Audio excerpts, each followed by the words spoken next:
চট্টগ্রামের হাটহাজারী ও রাউজান উপজেলার মাঝ দিয়ে বয়ে গেছে দেশের একমাত্র মৎস্য প্রাকৃতিক প্রজনন ক্ষেত্র হালদা নদী। প্রায় 2 মাস অপেক্ষার পর বৃহস্পতিবার রাতে হালদা নদীতে ডিম ছেড়েছে মা মাছ। শুরু হয় ডিম সংগ্রহের ধুম। নদী পাড়ে জড়ো হন শত শত জেলে, শুরু হয় উৎসবের আমেজ।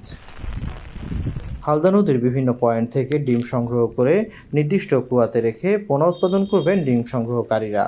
অন্যান্য বছরের তুলনায় এবার বাড়তি ডিম পাওয়ায় খুশি ডিম সংগ্রহকারীরা। আমার থেকে 8টা নৌকা, প্রতি নৌকায় 8 বালতি করে পাচ্ছে, 8 বালতি 10 বালতি। হালদা গবেষক ও চট্টগ্রাম বিশ্ববিদ্যালয়ের প্রাণিবিদ্যা বিভাগের চেয়ারম্যান ডক্টর মঞ্জুরুল কিবরিয়া জানান, এবার পর্যাপ্ত পাহাড়ি ঢল ও বজ্রসহ বৃষ্টির কারণে ডিম ছাড়ার অনুকূল পরিবেশ সৃষ্টি হয়েছে। বিগত কয়েক বছরের মধ্যে সবচেয়ে ভালো পরিমাণ ডিম পাওয়া গেছে। গত রাত 2টা থেকে ডিম সংগ্রহ শুরু হয় এবং এখনো পর্যন্ত তারা কন্টিনিউ করছে।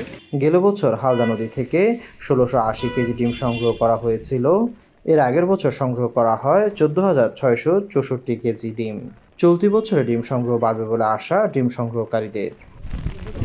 নাইমুল ইসলাম, বৈশাখী সংবাদ, চট্টগ্রাম।